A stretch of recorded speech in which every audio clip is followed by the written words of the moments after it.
Hello दोस्तों, स्वागत है आपका मेरे यूट्यूब चैनल कहानी चुटकी में। और आशा करता हूँ मेरे सभी भाई बहन ठीक होंगे, स्वस्थ होंगे, अपने घर होंगे। आज की कहानी मैं आपको एक ऐसी फेमस फिल्म एक्ट्रेस के बारे में सुनाऊंगा जिसकी मौत आज भी एक रहस्य है, क्योंकि आज तक उस कातिल का पता ही नहीं चल पाया कि कौन है। तो चलो दोस्तों, देखते हैं कि आखिर उस कमरा नंबर 2201 में क्या हुआ था। तो कहानी शुरू होती है मशहूर अभिनेत्री श्रीदेवी के बारे में, जिनका जन्म हुआ 13 अगस्त सन 1963 में तमिलनाडु के एक गांव में हुआ था, शिवागासी नगरी में। हम उनकी पर्सनल लाइफ को छोड़कर सीधा उनकी रहस्यमयी मौत पर आते हैं। 21 फरवरी 2018 को कपूर खानदान के एक नजदीकी रिश्तेदार की शादी होनी थी। उसका नाम मोहित मारवा था। ये शादी बहुत बड़ी होनी थी, हाई प्रोफाइल मैरिज, क्योंकि मोहित मारवा फिल्मी दुनिया के सबसे बड़े घराने में से थे और उनकी शादी जिससे होनी थी वो इंडिया के सबसे बड़े बिजनेसमैन अनिल अंबानी की बीवी की भतीजी थी। तो इस शादी में बहुत बड़े बड़े बिजनेसमैन और एक्ट्रेस भी आए थे। उन्हीं में से थे बोनी कपूर, श्रीदेवी और खुशी कपूर। ये तीनों शादी अटेंड करने गए थे दुबई। जानवी कपूर नहीं आ पाई थी शादी में, क्योंकि इस टाइम उनकी धड़क फिल्म की शूटिंग चल रही थी। ये तीनों मैरिज फंक्शन अटेंड करने के लिए 19 फरवरी को दुबई आ गए थे। और दुबई आने के बाद 19 फरवरी को श्रीदेवी ने अपनी पहली पिक अपलोड करी थी इंस्टाग्राम पे अपने फैंस को दिखाने के लिए। तभी 19 को एक फंक्शन अटेंड करा था इस परिवार ने, और 20 को भी एक फंक्शन था, उसमें भी इस परिवार ने अपनी पिक अपलोड करी थी इंस्टाग्राम पे अपनी खुशियां दिखाते हुए। और 20 फरवरी की शादी में श्रीदेवी ने इंस्टाग्राम पे फिर से पिक अपलोड करी, जिसमें वो मोहित मारवा और उनकी वाइफ अंतरा को अपना प्यार दिखाते हुए पिक अपलोड कर रही थी। इन तीनों ने उस शादी को बड़ा एंजॉय करा था उस दिन। और तभी अगले दिन बिजी शेड्यूल होने की वजह से बोनी कपूर और उनकी बेटी खुशी इंडिया वापस आ जाते हैं। और यहाँ श्रीदेवी दुबई में रुकने को बोलती हैं। यहाँ उनकी एक बहन रहती थी जिसको मिलने के लिए श्रीदेवी दुबई रुकी थी। और दूसरा कारण ये भी बताया जाता है कि जानवी कपूर उस शादी को अटेंड करने तो नहीं आ पाई थी शूटिंग के कारण। तो इस वजह से श्रीदेवी का मन था जानवी कपूर के लिए शॉपिंग करने का दुबई में। तो वो अपने होटल जुमेरा एमिरेट्स टावर के कमरा नंबर 2201 में रुकती हैं। यहाँ 22 फरवरी को इंडिया में बोनी कपूर लखनऊ में यूपी इन्वेस्टर्स समिट में भाग लेते हैं।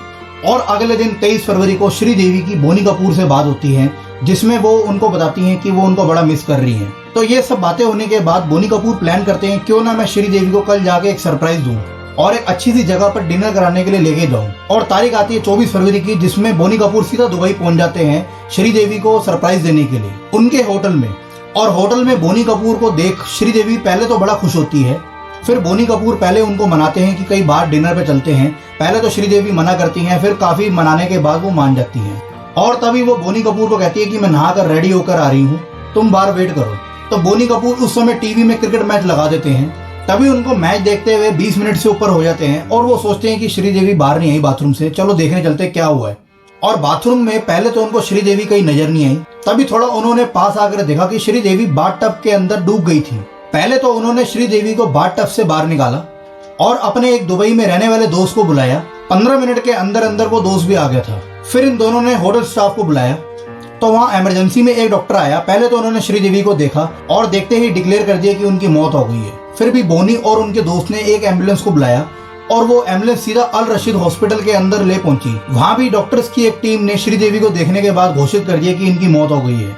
और तभी दुबई की पुलिस उस टाइम आ पहुंची थी, क्योंकि ये हाई प्रोफाइल केस था। तो केस की इन्वेस्टिगेशन शुरू हुई। और दोस्तों, मैंने आपको स्टार्टिंग में बताया था कि ये मर्डर एक रहस्य है, क्योंकि इस मर्डर के अंदर दो अलग अलग बयान हैं। एक तो जो मैंने आपको बोनी कपूर का भी सुनाया था, और एक बयान उसी होटल के स्टाफ का था जिसमें श्रीदेवी रुकी थी। और इस बयान ने पूरे केस को बदल कर रख दिया था, जो इस केस की दिशा को घुमा देता है। होटल के स्टाफ का ये कहना था कि श्रीदेवी ने एक गिलास पानी के लिए रूम सर्विस वालों को कुछ देर पहले फोन करा था। तो थोड़ी देर बाद एक लड़का पानी का गिलास लेकर उनके रूम के बाहर पहुंचता है।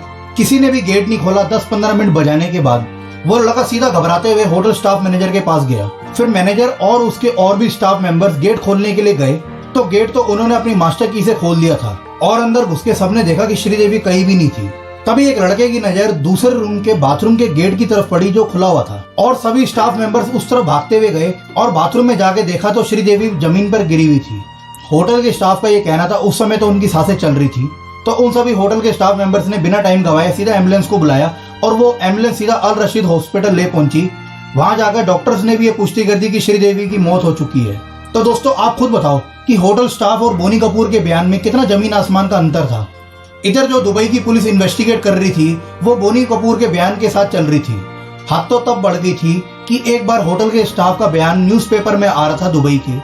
तब भी पुलिस वालों ने सारी बातों को नजरअंदाज करते हुए बोनी कपूर के बयान को आगे करा और केस आगे करा। इधर इंडिया में अब ये बात फैल चुकी थी कि श्रीदेवी अब नहीं रही, तो दुबई में पुलिस वाले उस डेड बॉडी को पोस्टमार्टम के लिए ले गई। तो पोस्टमार्टम की रिपोर्ट में ये आया कि श्रीदेवी की बॉडी पर कुछ शराब के अंश थे, कि श्रीदेवी की मौत शराब पी के नहाते हुए बाथरूम के अंदर बाथ के अंदर फिसलने से हुई। तो 25 फरवरी को पोस्टमार्टम रिपोर्ट बन के आ गई थी। तो जांच में कुछ न आने के कारण 27 फरवरी को ये केस क्लोज कर दिया था। फिर भी दुबई की पुलिस श्रीदेवी को इंडिया नहीं भेज रही थी कागजी कार्रवाई के कारण। तो बोनी कपूर ने अनिल अंबानी से बात करी कि श्रीदेवी को जल्द से जल्द इंडिया वापस लाया जाए, पर वो भी ट्राई कर रहे थे, उनसे भी नहीं हो पा रहा था। फिर ये सारी बातें शाहरुख खान को बोली कि सारा पेपर वर्क मेरा जल्द से जल्द पूरा करा दो। तो शाहरुख खान की दुबई के अंदर अच्छी जान पहचान होने के कारण ये सब कुछ एक ही दिन में सॉल्व हो गया था। और 28 फरवरी को सारे पेपर वर्क क्लियर करने के बाद अनिल अंबानी के प्लेन में श्रीदेवी को लाया गया बड़े सम्मान के साथ, और 28 फरवरी को भारत के अंदर श्रीदेवी का अंतिम संस्कार कर दिया गया था। तो दोस्तों, ये मर्डर अपने पीछे बहुत सारे रहस्य छोड़कर गया है। जैसे श्रीदेवी की लंबाई 5 फुट 7 इंच थी और बाथटब की लंबाई 5 फुट 1 इंच थी। तो आप खुद सोच सकते हो दोस्तों कि इतनी लंबी औरत उस बाथटब के अंदर कैसे डूब गई। इतनी लंबी औरत का खुद से डूबना तो असंभव था, या तो कोई उसका पैर पकड़ के उसको जबरदस्ती डुबाए, तो ये सब हो सकता था। और जो होटल के स्टाफ का बयान था उसकी कोई सुनवाई भी नहीं हुई थी। एक चीज और भी थी इस केस के अंदर दोस्तों, श्रीदेवी का लाइफ इंश्योरेंस था 240 करोड़ रुपए का ओमान में। उनकी ये शर्त थी कि श्रीदेवी की अगर नेचुरल डेथ दुबई के अंदर होती है तो ये इंश्योरेंस उनको मिल जाएगा। तो आप खुद बताओ दोस्तों कि पॉलिसी के अनुसार उनकी डेथ दुबई के अंदर ही हुई, ये मर्डर है या एक्सीडेंटल डेथ है। तो दोस्तों, आप मुझे कमेंट बॉक्स के अंदर जरूर बताना आपने अपनी राय देते हुए। तो दोस्तों, आपको मेरी आज की कहानी कैसी लगी प्लीज मुझे कमेंट बॉक्स में जरूर बताइएगा। और जिस मेरे दोस्तों ने मुझे भी सब्सक्राइब नहीं करा वो प्लीज अभी जाकर करें। Thanks for watching this video. तब तक के लिए गुड बाय दोस्तों।